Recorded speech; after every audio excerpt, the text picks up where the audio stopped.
Camera roll 15, sound roll 8. Mrs. Max. Okay, can you tell me about LaGuardia's last days in Congress as a Republican working with Democrats to sponsor some of that legislation? Well, LaGuardia was a Republican, and he was a Republican really in a sense that that was the party that elected him, under which he was entering politics or participating in politics. And that didn't bother him, though, because when there was legislation that he felt was desirable or useful, he sponsored it, whether it was sponsored by other Democrats or by Republicans. And he was one of the people who was most conscious in Congress at that time of the need for legislation to deal with human problems and for the federal government to deal with human problems. And so he was very eager to promote bills and to introduce bills that would improve labor conditions, that would improve housing, that would improve economic conditions. And I think that was characteristic of him all through his life. Okay. Can you tell me your story about when you lost your money in the bank? Well, my husband and I had recently been married, and we put our checking account and what savings we had into one bank, the Bank of the United States. And there were rumors that there were difficulties in the banks, and particularly in that bank, but we were so confident that that was a stable bank run by reputable people that we stayed there. And then one day, to our horror, we learned that the bank had closed and that we couldn't get our money. And it meant a terrific shock to me and to my husband, to all of us who had money there. And it was a terrible time because you felt as though the bottom had dropped out of your life. And I guess the thing that bothered me most was the fact that there had been no notice, there had been no feeling that we should do anything about it in advance. Perhaps other people had that notice, we didn't. And many other depositors didn't. And at that time, there was no insurance by the federal government. There was no means by which other banks could help if they didn't want to, and they didn't want to. And many people felt that one reason the other banks didn't want to was because that was a minority bank. It was owned by and run by Jewish stockholders and by a Jewish president. And at that time, most of the banks were strictly Protestant, a few Catholic, but not very many. And there was a ruling clique, I shouldn't say clique, but domination by most of the banks in the city about who should own banks. And the bank was closed. And it wasn't until later, after it was taken over by what would be called a liquidator today, that they began to sell some of the assets of the bank and to provide some of the money for the depositors. And eventually, we did receive every dollar that was deposited because the bank was liquid in turn, did have enough assets, but it wasn't liquid. It didn't have cash flow. Great. What did you think about... Susan, can you take that napkin? Oh, Please. can I take this? Thank you. Mm-hmm. What did you think about Roosevelt's idea to call a bank holiday? Well, it was a necessity at the time. New York had declared a bank holiday for the banks in New York, but Roosevelt followed it up with a bank holiday for the national government and throughout the country. And that gave the banks time to mobilize its resources to see how they could actually pay back some of the money that had been deposited, and if not, set up some sort of liquidation process so that banks could continue to operate.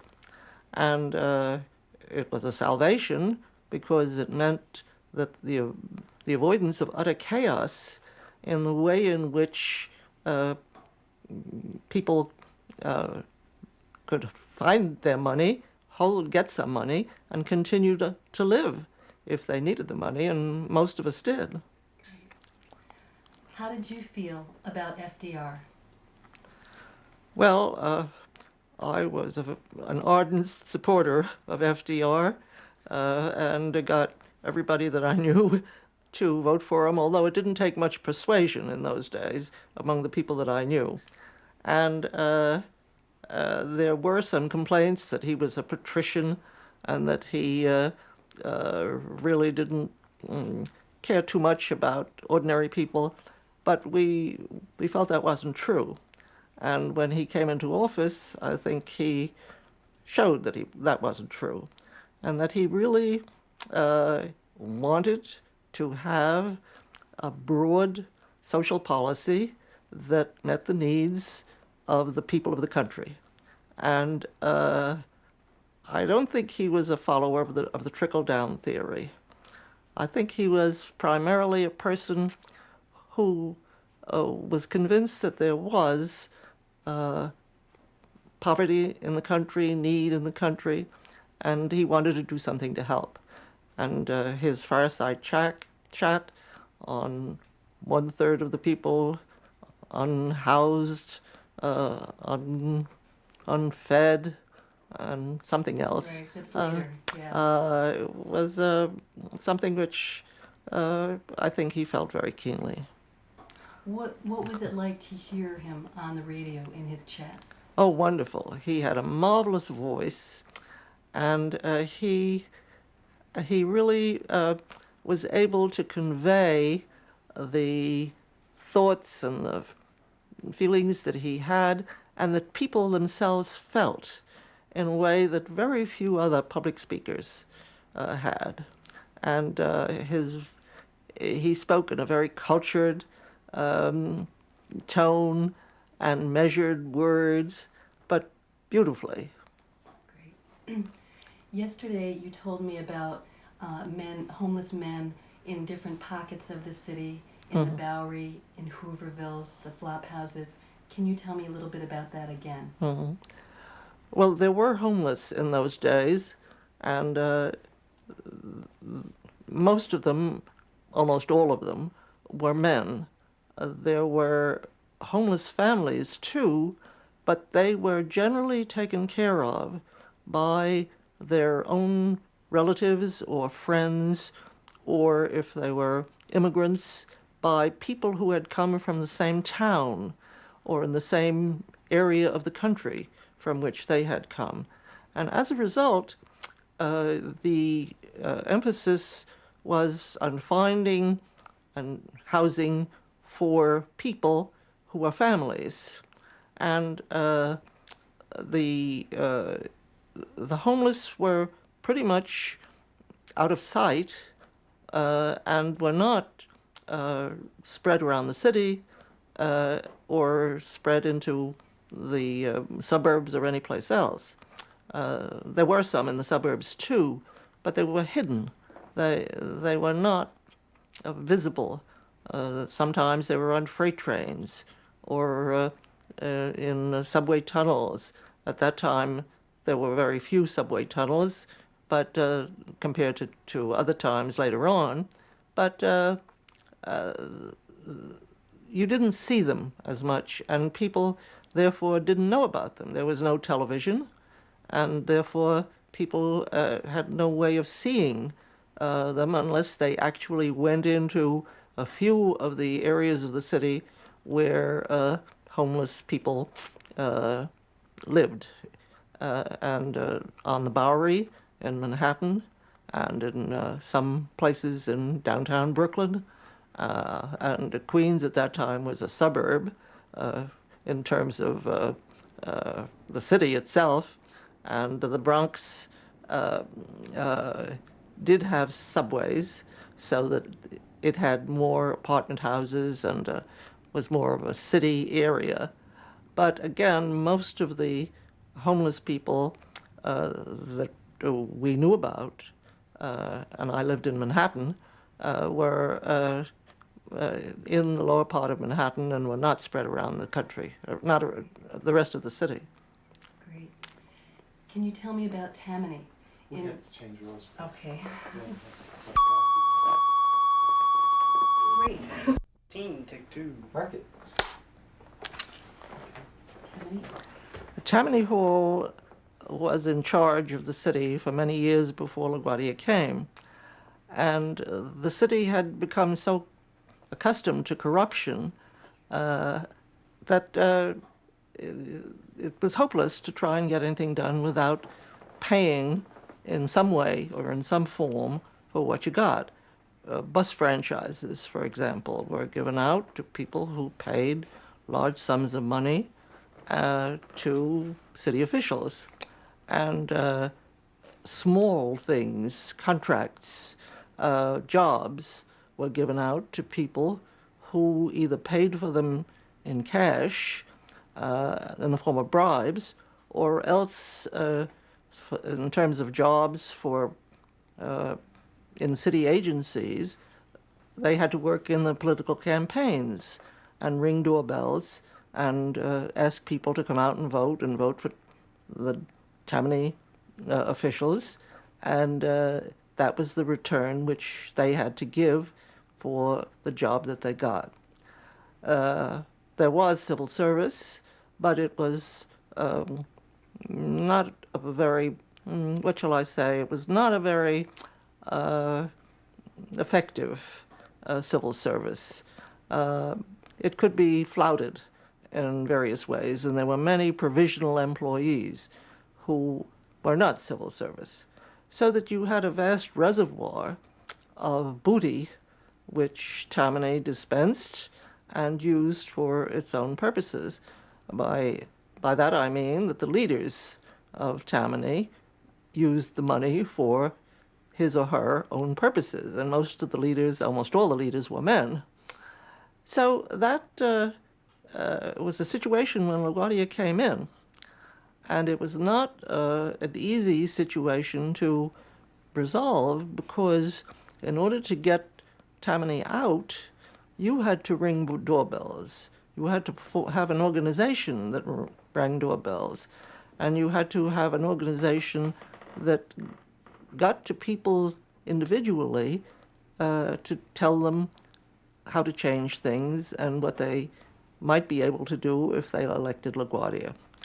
And that meant that the fusion groups, the people who were interested in working together to oust Tammany, had to get together and had to work together for that purpose. More? Can we talk a little bit about the mayoral campaign? Can you Well, tell me what about... happened in the mayoral campaign was that all kinds of groups got together. There was Judge Seabury, who was the person who had exposed a good deal of the corruption and sought indictments and impeachments for city officials. He was a representative of the white Anglo-Saxon Protestant group. And then there were the groups of immigrants who were banded together in loose confederations of their own community or their own ethnic group or their own religious group, and they were the people who joined in. And there were, of course, the religious organizations, and most of the Protestant, Catholic, and Jewish organizations were very much interested in a change. Since Tammany was dominated primarily by Catholics, some of the Catholic groups were a little hesitant, but by and large there was tremendous amount of cooperation among all the groups in the city. And that's how they managed to elect LaGuardia. Great.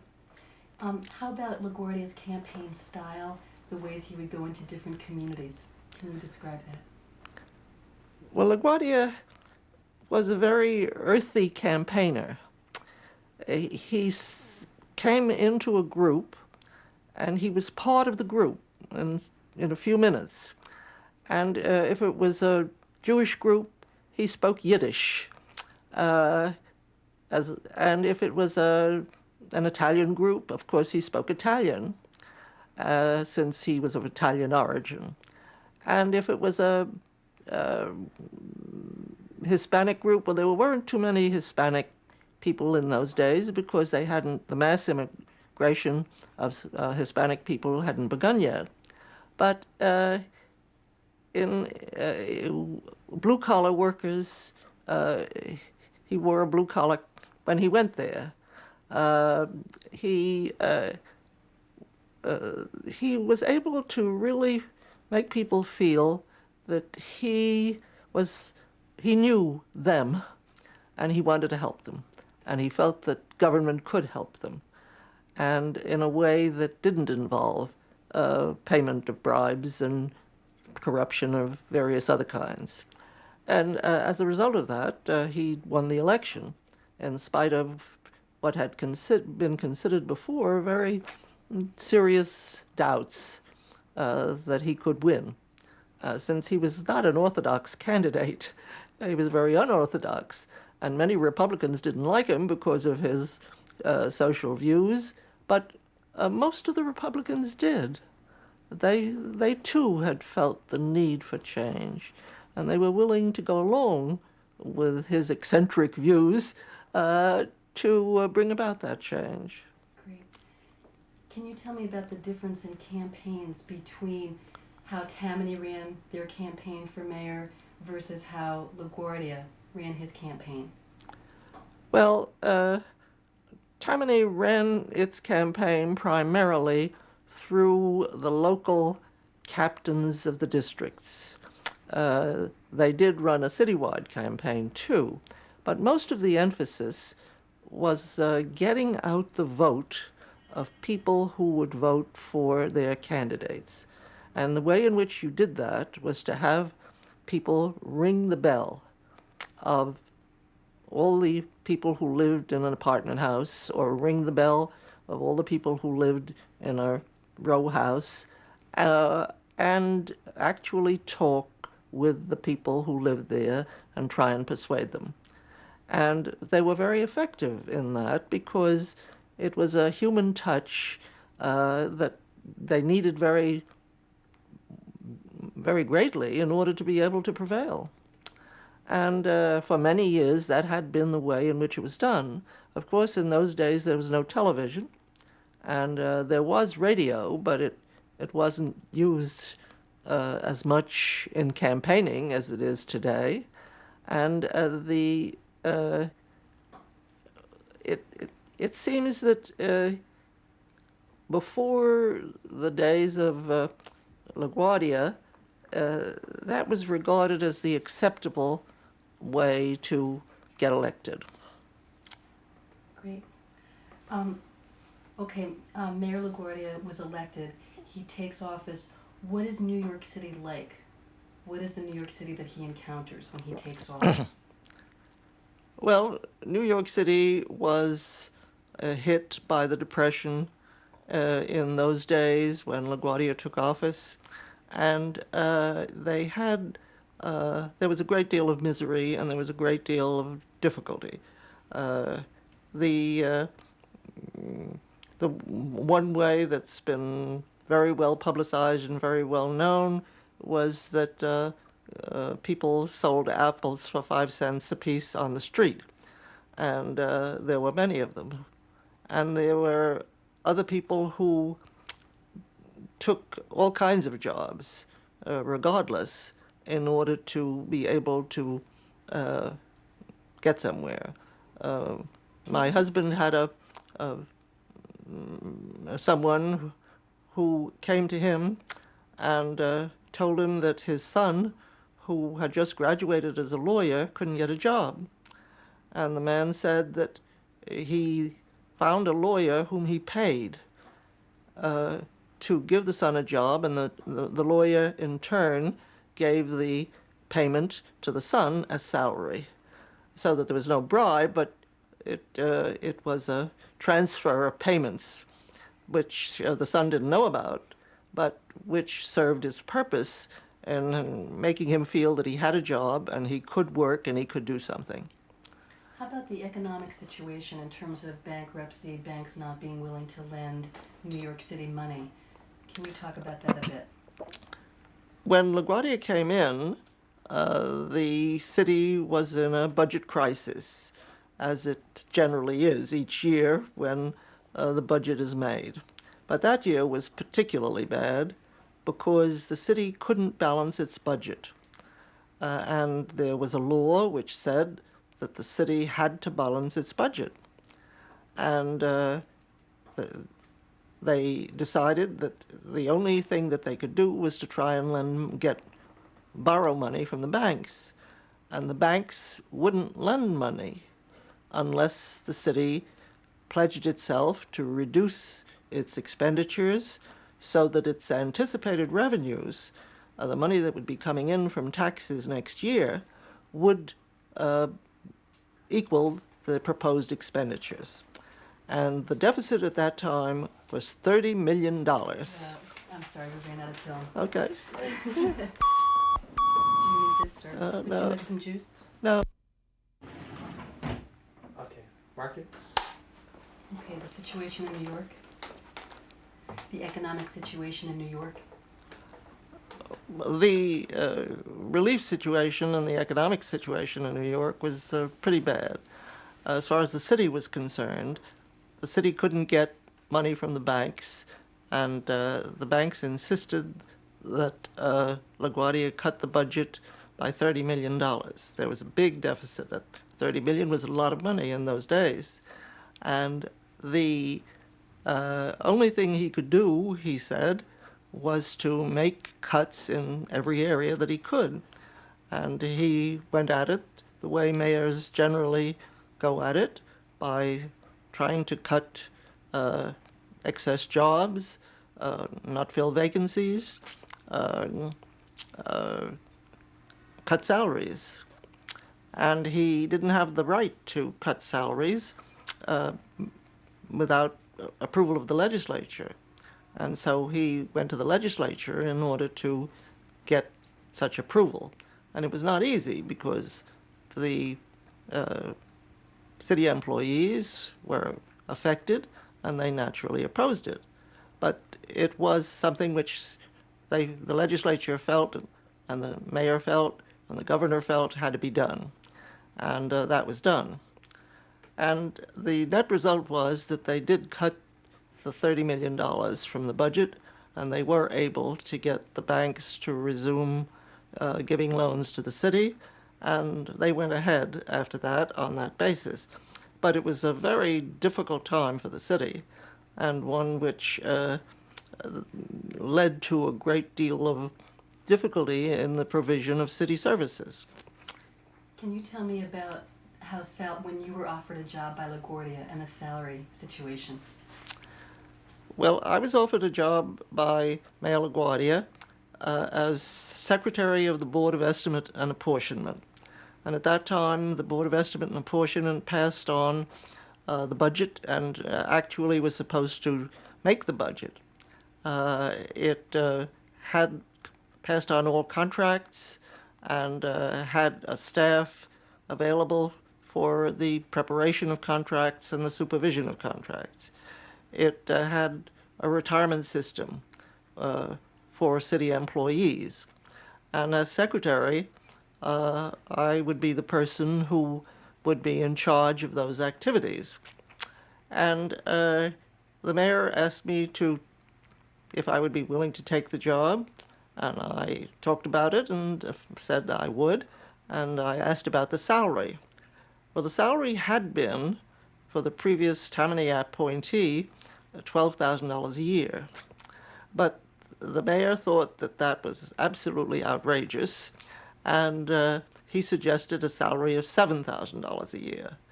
Well, I felt that that was a substantial cut in salary, but I was making much less than that in the job that I left, and I felt that the job itself was a very challenging one, and I accepted it.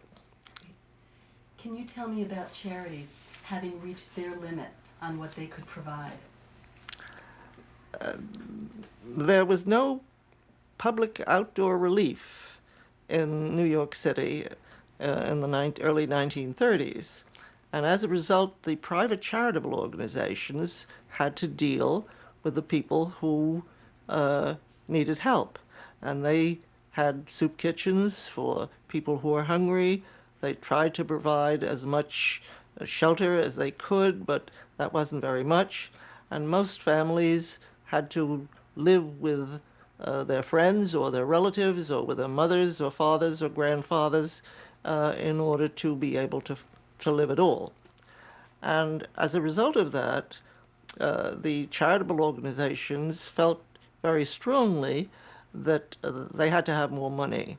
And they organized a committee of socialites and public-spirited people, mostly women, who raised $2 million to actually provide for help for the needy. Now, the $2 million helped, but it wasn't. They found that it wasn't nearly enough, and they were the ones who started pressuring the city and the legislature to have legislation passed in Albany which would provide public outdoor relief for people who needed help. And that was how and why the first relief setup was passed by the legislature and began to function in the city. Great. You told me that before LaGuardia, people did not expect much from government. Can you tell me how LaGuardia changed that? Well, before LaGuardia and also before the Depression, people didn't expect much from government because the federal government hadn't provided for individual needs as such, except in very rare cases. But if they needed help, they got it either from charitable organizations or from religious groups or from ethnic groups from which in which they knew people. And there was a strong ethnic community in those days of people who came from a particular town in Poland or a particular region in Russia or in Austro-Hungary. And you had a very strong feeling that they were your friends. They were people whom you could go to if you needed help. And that is the way people actually lived who didn't have any means of subsistence because they couldn't get a job during the Depression.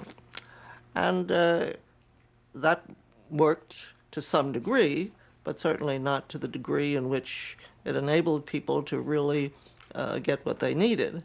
But many of them found that they could use that as temporary help, and they took all kinds of jobs, anything that they could get, no matter how small it was.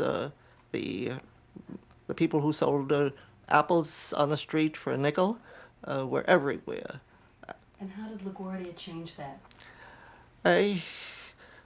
LaGuardia changed it by pointing out that government could help and had a responsibility to help, and not only in the field of relief, but also in the field of housing for people who didn't have enough money to pay for the rents of private housing.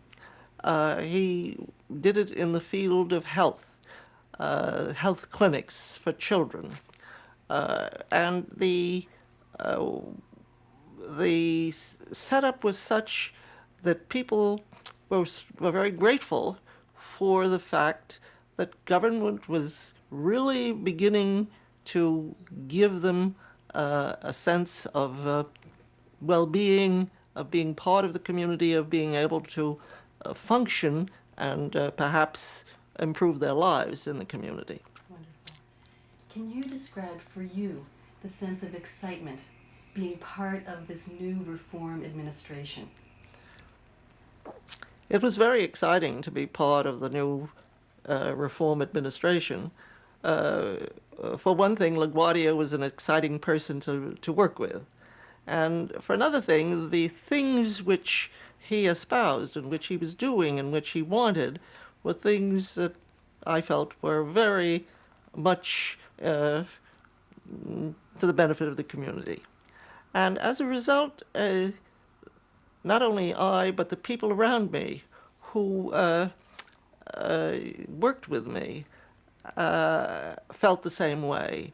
And the civil service groups that had been there before and had been sort of apathetic and sort of doing their job and going home and that's it. They too began to feel that sense. And I found that the civil service staff in my office, when they were asked to do something, they did it. And if it meant staying late, they stayed late. If it meant coming in early, they came in early. Some of them went without lunch. They worked together in a way that they felt was rewarding. And of course, it was rewarding to the city. Great. You've told me that LaGuardia brought women into his administration for the first time. Can you tell me about that? Well, there hadn't been very many women in city government prior to LaGuardia. There were women in secretarial positions and in clerical positions and as matrons and things of that sort, but not much else. And what LaGuardia did was to recognize the fact that there was a talent in women that wasn't being utilized. And he brought in people to top-level jobs who were women. And some of his closest advisors were women. Rosalie Lowe Whitney, who was a lawyer in Brooklyn, who was one of the people that he admired very much and respected very much, and used her for many of the areas that he felt needed attention. And he appointed me. He appointed various other women to top post. Edith Spivak, who was one of the people appointed to the Workmen's Compensation Bureau. And the result was that we felt as though we were part of a total community working for the city. We never felt that we were women. And we weren't as conscious of the fact that we were women as women are in later years. And that made a big difference. Rob? Okay. Can we do one more real quick? Marky, please. Well, LaGuardia was a man of strong convictions, and he felt strongly about people as well as about issues. And when he became angry, he really became angry. And he wouldn't speak to me for 3 months because he felt I should discharge one of the people in my office who he felt had lied and therefore should be dismissed. And I investigated and found no evidence of the fact that the man had lied and that other people felt that he had told the truth and testified to that, and so I refused to fire him. And so he didn't talk with me for 3 months until he pardoned a policeman who had been accused of something and not convicted, and he decided to call him in and put him on the radio and say that he should be exonerated. And so I went to him and I asked him, if you pardoned the policeman, don't you think it's time I deserved a pardon too? And so he laughed and he said, forget it. Can I just take this? Thanks. Oh, Sorry. I forgot. Can you also tell me about LaGuardia being a person of very strong convictions who, if he didn't like something, would say so in no uncertain terms? Well, LaGuardia felt strongly about issues and also about people. And there was one time when he sent a telegram to Franklin Roosevelt in which he called a man whom Roosevelt had appointed, let's see, a boastful tyrant, I can't remember the words, but that telegram is simply wonderful. Braggadocio, wonderful to his superiors, but a ruffian to his understaff. And the words that he used were about as strong as anybody could use. And the fact that Roosevelt was the president and that he had to go to the president for a number of things, and he worked very closely with the president, didn't make any difference.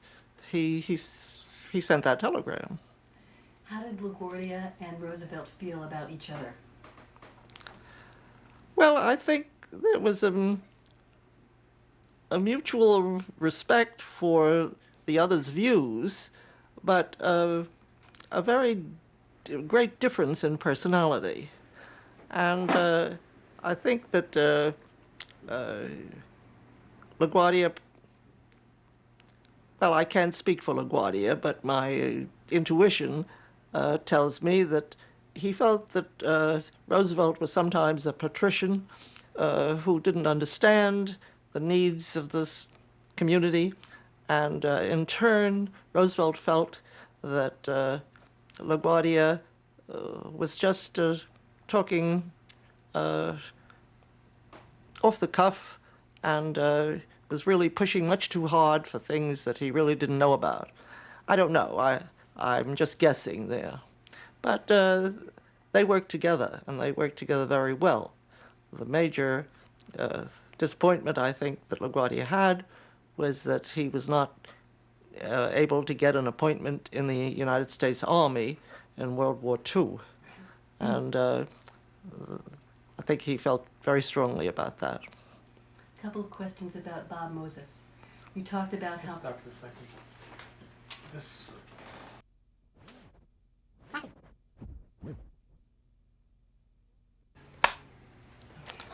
LaGuardia was able to get a great deal of money from the federal government, from the Public Works Administration of Harold Ickes, and the Works Progress Administration that was run by various people at various times.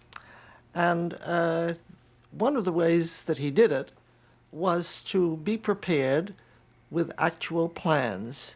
When he went down and said he wanted to build a highway, he had plans ready to show where the highway would be built and where it would go and how wide it would be and things of that sort. Whereas many other mayors who came to Washington said they wanted to build a highway on XY Street, but they didn't have the plans with them. And that made a big difference in Washington. And LaGuardia actually got, I think, more money from the Public Works Administration than any other city in the country, and more than probably most of them all together, because they did have a way of getting specific plans that the government was able to see and undertake and finance. And one of the last appropriations that Ickes made in the Public Works Administration was to rebuild 3 college campuses in New York City. Brooklyn, Hunter, and Hunter College in the Bronx. How did Bob Moses physically change the face of the city? When the city, in the 1920s and the early 1930s, the city was largely a subway city in that there was very little motor traffic. Those were really the early days of the automobile and the truck. And the result was that the city streets were becoming increasingly clogged when cars began to proliferate in the 1920s, and the in the early 30s. And the traffic jams became enormous. And what Bob Moses did was to really transform the city from a grid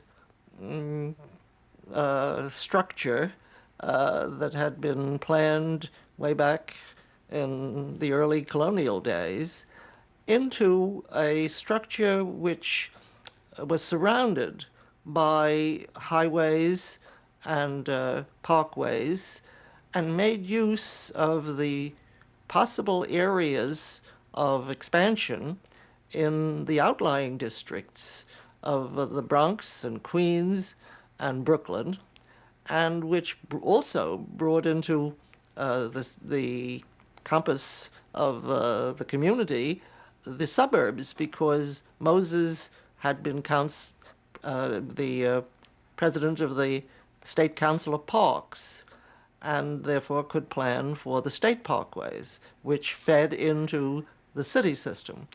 And the result of that was an enormous rise in housing in outlying areas that had previously been unserved by the subway system. And it changed the face of the city, not only highways, but parks, playgrounds, swimming pools, housing, any kind of physical structure, bridges, tunnels. Those were the things which really had their beginning in the Bob Moses office or in the administration which followed. Great. Can we stop for a second? Mark it, please. Well, Bob Moses was a marvelous administrator and person who could get things done and build things. But he was also a person who was very, very tyrannical and who wanted things done the way in which he proposed, and who rode roughshod over opposition whenever he felt that he could. Now, sometimes he knew that he couldn't, and then he was more careful. But in individual conversations, he was wonderful. He was a very nice person and very friendly and all of that. But when it came to those who had opinions that differed from his, or whose views he differed with in one way or another, he was quite impatient, to put it mildly. And he brought people to do blueprints and things like that when he had ideas for bridges and things? I'm sorry? Blueprints and... Oh, well, when he came down to City Hall, when Bob Moses came down to City Hall with proposals, he had not only the blueprints that came with it, but he had his staff there who could answer any conceivable question that anybody put to him about the details of the projects. And the borough presidents, for example, in those days on the Board of Estimate, were very critical of proposals that went to the other boroughs and felt that their own boroughs were being shortchanged. And he told them that he's going to come in next week or next month with 3 proposals for the borough of Brooklyn, or 5 proposals for the borough of Queens, whatever it was, and was able to sort of mollify opposition by including the needs of other places besides Manhattan. And the same thing was true with local projects. He fought bitterly with some of the people who opposed his playgrounds, wanted to put playgrounds in places that they felt he shouldn't. And that happened. Is that in there? Okay, that's it anyway, yeah. Mhm. That was